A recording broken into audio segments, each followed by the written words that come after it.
Centos de persoas achegáronse tamén esta pasada fin de semana ao Couto para disfrutar das súas festas patronais.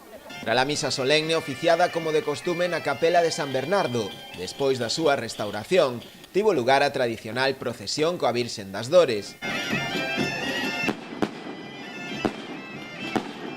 Rematados os oficios relixiosos, continuouse coa festa, na que se incluía a terceira edición da Festa da Sidra. Unha cita que os veciños desta aldea noiesa están tratando de recuperar despois de máis de 25 anos sen celebrala, coa axuda tamén da fábrica de elaboración das distintas sidras e doces de froitas Valdo Traba, asentada no lugar, e cuxos propietarios propuxeron por a prezo de coste os seus produtos e doar todo o beneficio para financiar a festa. Ademais da sidra, ofreceuse a todos os que quixeron achegarse sardiñas e bolos preñados. A animación musical correu a cargo do grupo Charada, da discoteca Móvil Deluxe.